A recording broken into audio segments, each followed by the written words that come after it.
What's the biggest barrier to mindfulness? It's that head chatter where you're going mile a minute, just going all over the place and doing everything but being mindful.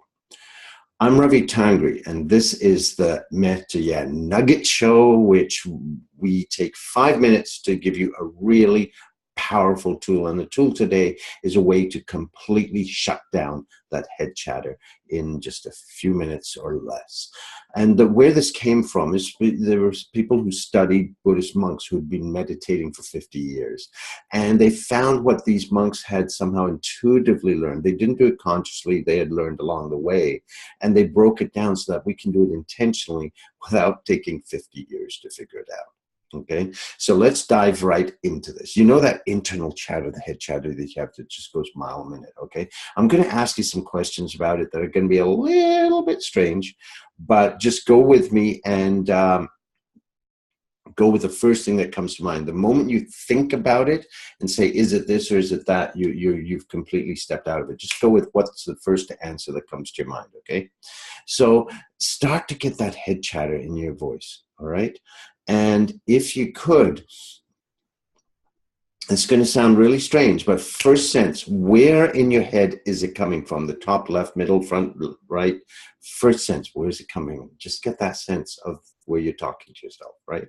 Okay. Now, this is going to sound, again, a little bit strange, but imagine you could pull it almost like on a piece of string, pull it up right to the very top of your head. And what would you notice if you were to pull that internal head chatter right to the very top of your head? Did it change at all, or was there a shift in it in some way? For some there is, for some there isn't. Now imagine you could, almost as if you could pull it like you're pulling it like on a piece of string to the very back of your head. What do you notice happens when you take it there to the back of your head? Does something change in that? For some people, it can change volume or quality or tonality, so on.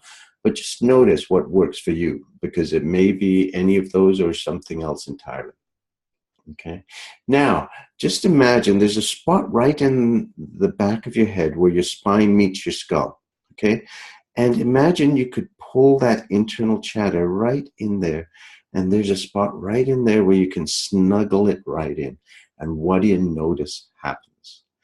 You feel it, that there's a spot when it just goes right in there. And what do you notice happens? For most people, what happens is their internal dialogue either gets really, really quiet or just simply cannot operate. I have no idea how the neurophysiology works, but if you move that internal head chatter back here, and that's what these monks intuitively learned to do somehow over 50 years of practice, it can't work. And all of a sudden, you can just be present without that chatter. Now, you will need to bring it back at some point, because we need that. We need it to figure things out. But when you want to be fully present, when you want to be mindful, if you're practicing meditation, if you're doing in nature, if you're doing yoga, and you totally want to be present and you want to get out of that crazy head chatter, just take that internal dialogue, almost if you could, and just pull it back there. And what you do is, at first it's going to feel a little awkward, so I do it several times. Do it over the next week or so. Do it several times until it becomes very natural. And I've conditioned myself now, all I have to do is do this, and that moves my voice out of the way, and I can simply be present. Mindfulness is about being here, not being in the head chatter, and this is the simplest way to get there. So on Monday with our profile show, we are going to have Karen Furneaux, 3-time Olympian, here to share what was her pathway to finding such an amazing life of yeah, and how she is magnifying it in her life now with her strong beauty work.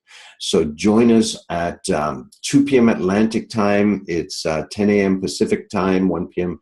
Eastern time, and on Facebook Live right here, and join me with Karen Furneaux. Have yourself an amazing rest of the weekend, and we will see you on Monday. Have a good one.